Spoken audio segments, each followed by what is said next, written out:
dagaalkii qabooba 28 Juun 1982 hogaamiyihii awoodda galbeedka madaxweynihii Mareykanka xilligaas Ronald Reagan wuxuu ku sugnaa qasriga Westminster London ujeedkiisuna wuxuu ahaa inuu baarlamaanka Ingiriiska kala hadlo sida ay wax noqon karaan kadib burburka Sofiyeetka intii lagu guda jiray dagaalkii qabooba ee soo bilowday 1945 dagaalkii qabooba waxa laga yaabaa markaad magacaas maqasho inaad isweydiiso maxaa loola jeedaa dagaalkii qabooba dagaal qabow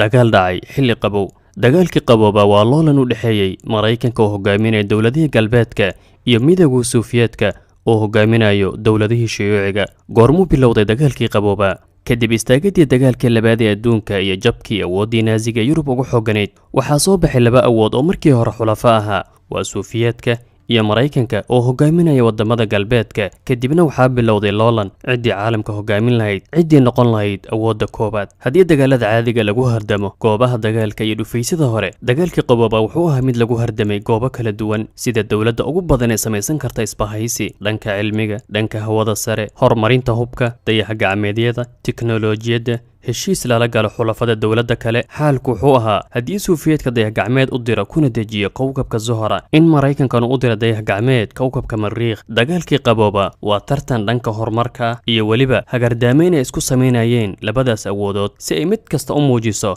inay ayadu tahay awoodda koobaad ee caalamka 1948 waa istaagidii dagaalkii labaad kadib 3 sano labadii awood ee dagaalka ku guuleysatay waa Sofiyeetka iyo galbeedka waxay isku khilaafeen sidii loo qaybsan lahaa dhulka Jarmalka taasoo keentay in 1949 Sofiyeetka go'doomin ku soo rogo Berliin qaybtii uu maamulayay intii uu socday dagaalkii qabooba waxaa qarxay dagaalo lagu halaagsamay laakiin si toos ah uma dhexmarin Mareykanka iyo Sofiyeetka dagaaladaas horintooda waxaa lahaa labadaas awoodood sida dagaalkii Korea 1950 ilaa 1953 dagaalkii Vietnam 1956 ilaa 1975 duulaankii Sofiyeetka Afghanistan 1979 ilaa 1989 iyo waliba mushkiladii gantaalada Cuba 1962 caalamku wuxuu qarka u saarnaa inuu galo dagaal saddexaad oo hubka nuclearka la soo adeegsado Mareykanka iyo Ruushkana mas'uul ka yihiin laakiin markasta ay labadaas quwadood qarka u fuulaan inay dagaalamaan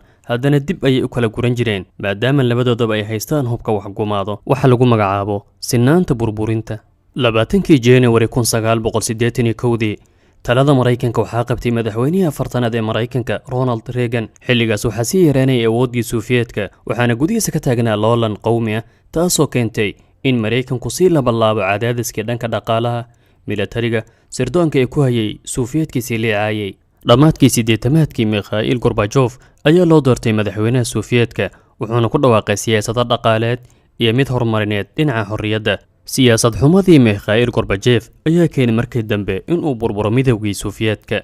1991 ayuu si rasmi ah u istaagay dagaalkii qabooba kadib burburkii Sofiyeetka iyo guusha Mareykanka intii lagu guda jiray dagaalkii qabooba